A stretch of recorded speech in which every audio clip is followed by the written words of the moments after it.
I feel very positive about remyelination as a future therapy for people living with MS. Various lines of evidence have shown now that it is possible. We've really moved from an understanding of the choreographed process of remyelination, where the rate-limiting step is, and how we might target that therapeutically. If you compare the people that were treated with metformin and clemastine compared to the people treated with placebo, there was a significant reduction in latency of the visual evoked potential. I am increasingly sure that remyelination is part of the solution to progressive MS. It's not the whole solution, but I and others can foresee a situation where you're diagnosed with MS and you get your disease-modifying treatment, you may get a neuroprotective treatment, and hopefully you'll get a remyelinating treatment. I'm Brett Drummond. You're listening to the ECTRIMS podcast, the official podcast from the European Committee for Treatment and Research in Multiple Sclerosis.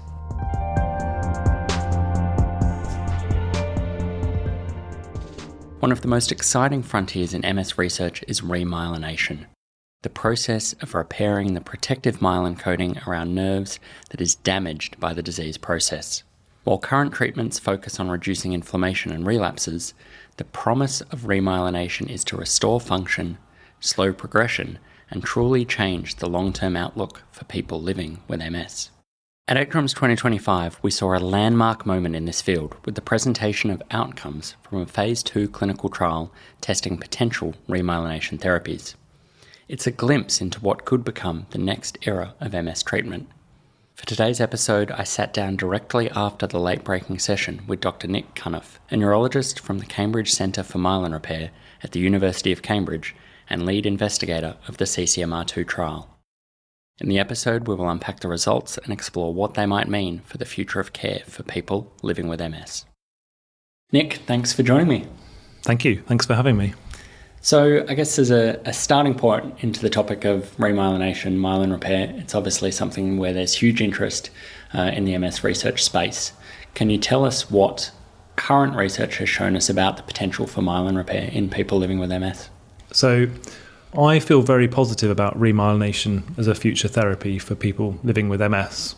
Various lines of evidence have shown now that it is possible in people with MS. I think as time's gone on, we've better understood the biology of remyelination, how it happens, and also why it fails in MS. And there's multiple different reasons for that.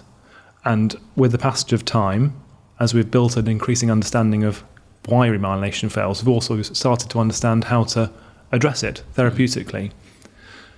And that's been fantastic because we've actually now got to the point where we're taking promising drugs from the laboratory into clinical trials. And we've now seen evidence across several phase 2 trials that remyelination in people is achievable. So it's a really promising strategy to delay or prevent disability progression. And it's something that there's a great deal of progress happening right now. Yep. So it's a really exciting area. Yep. So to delve slightly into that biology, what do we know in terms of, firstly, what causes this process to break down? Because we know early in the disease there is a natural repair mechanism that can happen, but over time that gets worse. And then what are some of the strategies that are being looked at in terms of then overcoming those issues? Yeah, so there's ultimately multiple reasons why remyelination fails. I mean, the classic teaching of how remyelination occurs is it depends on the activity of oligodendrocyte progenitor cells, OPCs. And in response to demyelination, these become activated, migrate to areas of damage, start to proliferate and make more of themselves, and then differentiate into mature myelinating cells. And we know from quite old research now that if you look at an MS lesion on a post-mortem sample, often what you find in lesions that have failed to remyelinate is abundant OPCs. There's lots of them there. It's just that they failed to differentiate. And that's what's really steered so many researchers towards targeting the rate-limiting step of getting an OPC to differentiate into a mature myelinating oligodendrocyte. In terms of why differentiation fails, there's been various different approaches. And some of the most successful examples have been screening large libraries of different compounds. And that's obviously where the clemastine story has its roots. So just doing a large screening array to see which repurposed drugs might impact OPC differentiation, and then working backwards and saying, well, that clemastine induces differentiation. What's the mechanism for that? And that's ultimately what led to the rebuild trial of clemastine. But also going the other way from the laboratory side, for instance, the metformin story, we know that there's an age-dependent failure of remyelination, certainly in animals. It appears to be the case in humans as well. And in trying to understand the reasons for the decline in remyelination capacity with age, Robin Franklin's group showed that metformin can restore the regenerative capacity of OPCs so that they can then respond to factors like clemastine. So that's really where we are. We've really moved from an understanding of the choreographed process of remyelination, where the rate-limiting step is, and how we might target that therapeutically. And that's what's led to this next generation of trials. Yep. And so you mentioned clemastine, you mentioned metformin. You've obviously led CCMR-Two trial, which trial you presented during the late-breaking session here at ECTRIMS 2025. Let's start from the beginning of that trial. Can you tell us around how that trial was designed, the sort of process of it that you went through, and then we'll get into the results after that. Yeah. So I guess we should start with the objective of the trial. So we know from a paper that was published in 2019 now by Robin Franklin and Bjorn Neumann that metformin restores the regenerative capacity of OPCs and it allows them to respond to drugs like clemastine. So we know it works in rodents, but the question was, does that same process happen in humans? Yes or no? So that's the objective of the trial, was to test whether this combination of drugs, so used for other conditions, do they actually increase remyelination in people? And in order to do that, so you asked how we designed the trial, we wanted to do a phase 2 randomized double-blind placebo-controlled trial. It's the best way we felt to get a robust answer as to whether or not these drugs were promoting remyelination. And then there's factors in terms of your trial design, in terms of the population, the intervention, which we've discussed, and also the outcome measures. So the population that we elected to test in this particular trial was a group of people with relapsing remitting MS who were aged less than 50.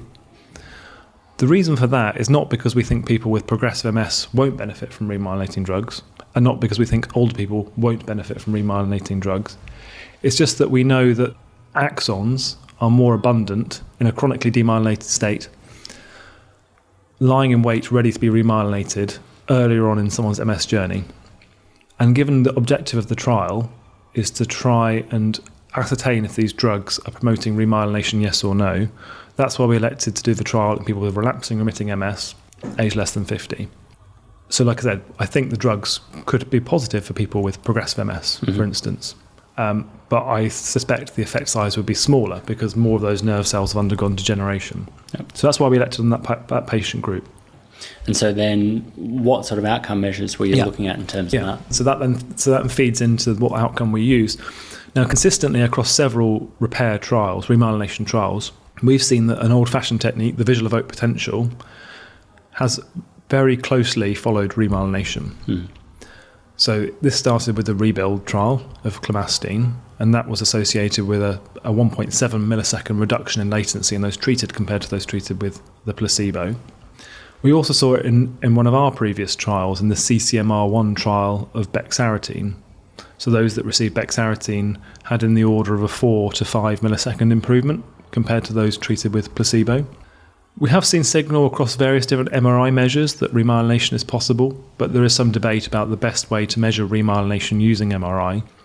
But because VEP seemed to be the most sensitive across our experience and others, that's why we elected to have a VEP primary endpoint, but to also include MRI in our analysis. And that then feeds back to the patient recruitment side of things as well. So in addition to the population I mentioned, relapsing remitting MS, age more than 50, we also had a large program of screening to make sure we only selected those people with measurable demyelination in the visual pathway. So everyone had to have a VEP latency of greater than 118 milliseconds. Yep. And from previous conversations we've had, that wasn't necessarily that easy to find those patients, was it? Yeah, it's a really interesting point, how many people we've had to screen in order to fully recruit to this trial. So in order to recruit to this trial fully, we needed 70 participants. And we've had to screen 178 people. The vast majority of cases, the reason for people not passing screening has been that people just simply do not have prolonged VEP latencies.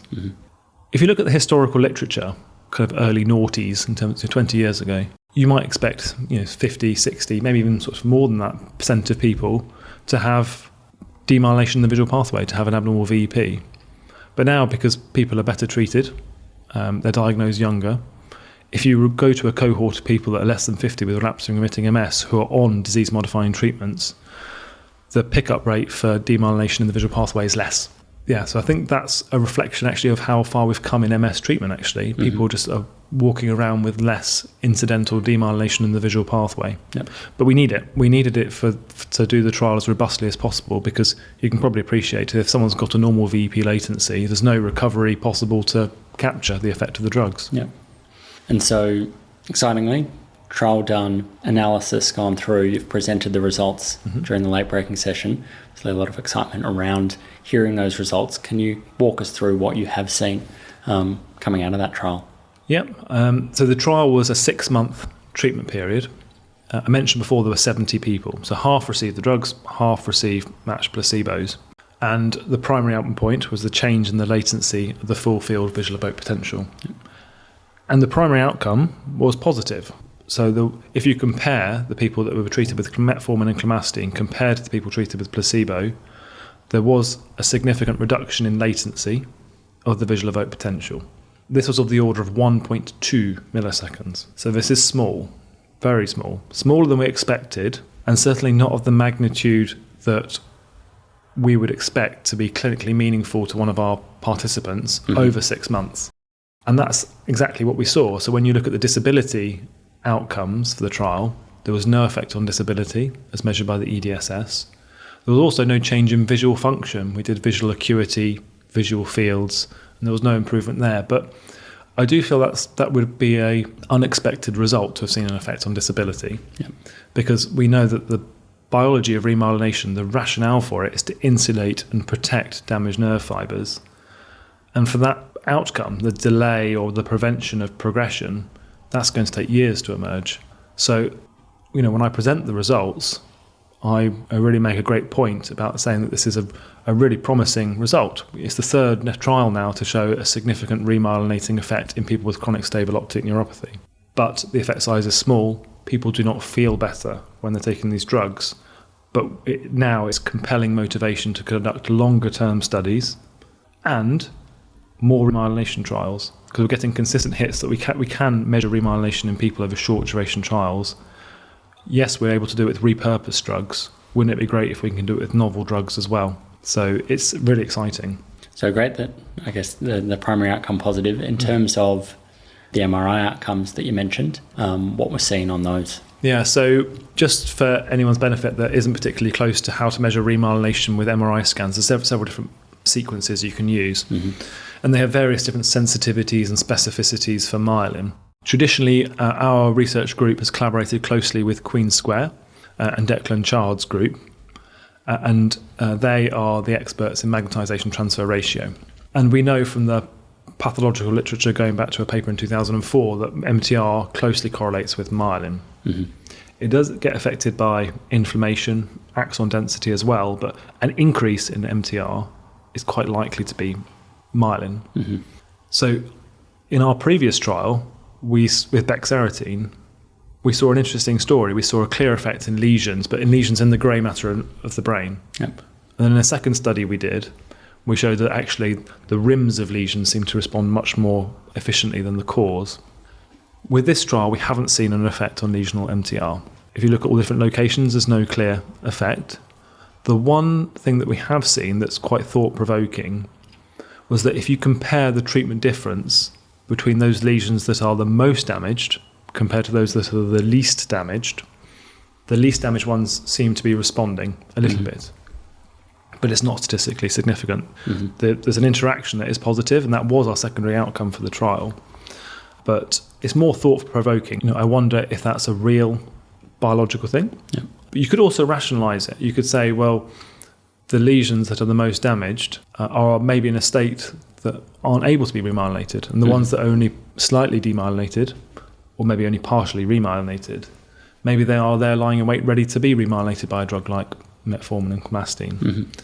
So I think overall the MRI result was pretty negative at the lesion level, but there was a slightly thought-provoking secondary outcome that showed that some of the lesions that were the least damaged might have been responding. I think there's a lot of learnings to come out of this, and I want to talk to you about the next steps coming up. But before we do that, a couple more questions about this trial. I mean, I think a result like this, we know, as I said at the start, we know remyelination, myelin repair, of huge interest. This is obviously going to be getting some level of media attention. We know people living with MS are going to hear these results.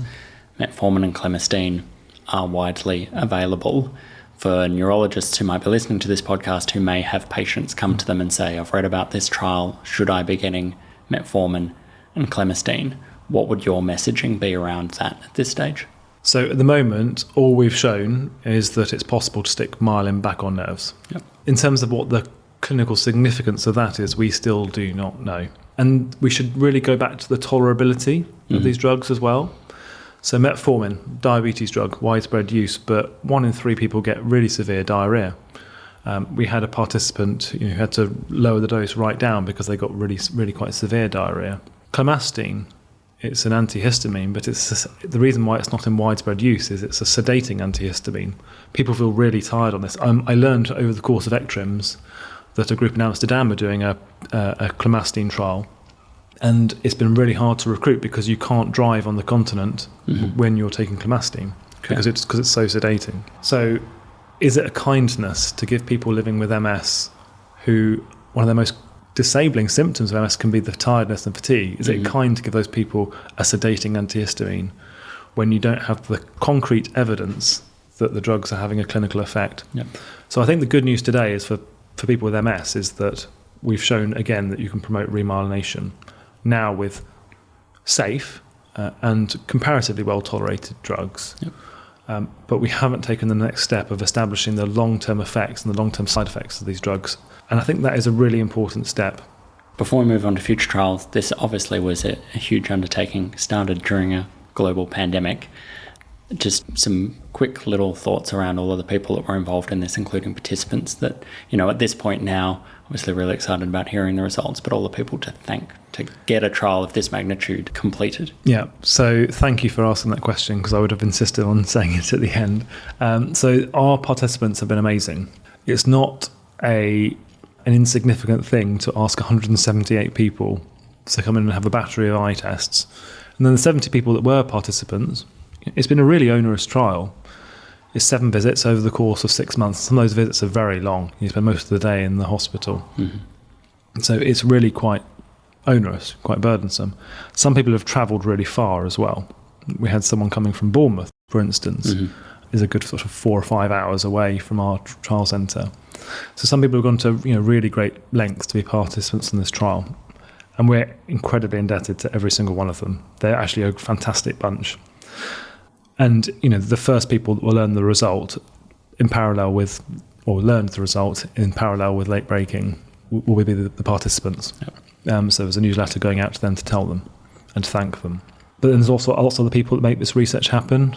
I am indebted to the MS Society, and this is the UK MS Society. They funded my research pretty much from day one when I started my PhD, through my postdoc and now to being a more junior PI. And it's not just funding, it's just support generally. So they've been a real source of valued support. So the MS Society are wonderful. And then obviously there's the others, the collaborators that we have around the world, all of our research group. So everyone makes it possible. Yep. So there's a list of people that I haven't included there, but...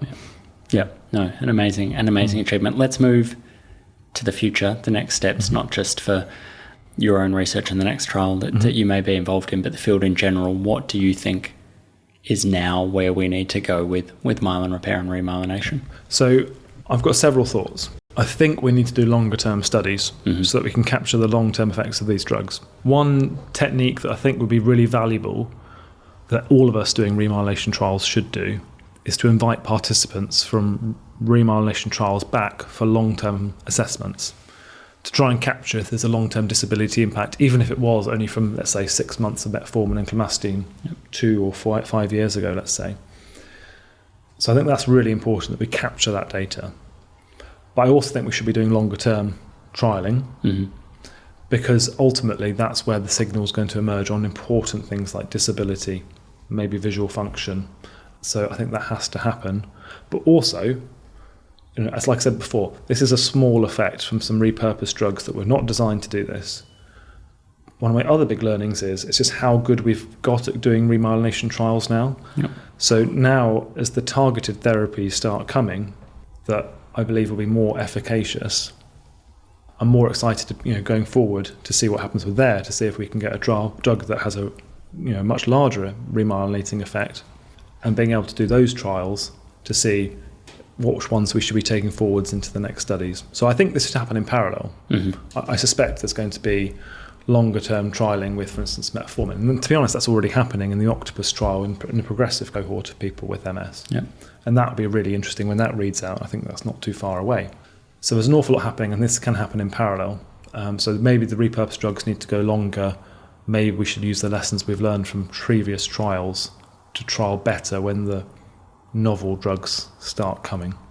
Let me finish with possibly the most difficult question of the episode. Do you think we will get an effective remyelination therapy? And if so, when's your time prediction for that? Yes. An impossible question to answer. Yeah, no, it's a possible question, but it's interesting just to entertain it for a moment. So the way I've been answering this question is just to say that I am increasingly sure that remyelination is part of the solution to progressive MS. It's not the whole solution, but I and others can foresee a situation where you're diagnosed with MS and you get your disease-modifying treatment. You may get a neuroprotective treatment, and hopefully you'll get a remyelinating treatment. And we seem to be doing quite well on the remyelinating therapies. We seem to be getting quite consistent hits, which I think could be related to the preclinical work. Our models may be good for modelling what's happening in the MS brain, because a lot of the drugs that are coming from the lab are having successful results when it comes to clinical trials. So I hope that continues. And whether or not it's these drugs or others that are the ones that have a future role for people with MS, I'm quite excited about that. In terms of timeline, like I said before, I really don't think people should be taking these drugs now. There's just not enough solid evidence, and we need that before people should start taking them. We do need to do these longer term studies, and I think realistically, maybe we're kind of like where we were in the 90s with disease modifying treatments, where we started to get a couple of hits, and then all of a sudden we've got a low efficacy treatment, then we've got 2, and then all of a sudden we've got high efficacy treatments coming, and then now we've got 20 plus disease modifying treatments. Hopefully we'll have our one slightly efficacious remyelinating drug in 5 or 10 years. Hopefully we'll have 10 or 20 in 20 years. And then my very last quick question, which is possibly even worse. Do you think that our first effective remyelination therapy will be a compound we already know about and we just need to work out how to use it better? Or do you think it'll be one that we haven't yet identified? Yeah, good question. It depends, because the repurposed drugs have a head start. So it's very possible that drugs like these could be the short-term winners if that's a race. But I do wonder if a dedicated compound that would be the one to land down the road. So yeah, again, possible to answer. Well, exciting times ahead, Nick. I want to thank you for joining us today. Really exciting results you presented coming out of the CCMR-Two trial. A lot of learnings. Thanks for all of your hard work and all of the work of the team to take that trial through to completion. Thank you very much.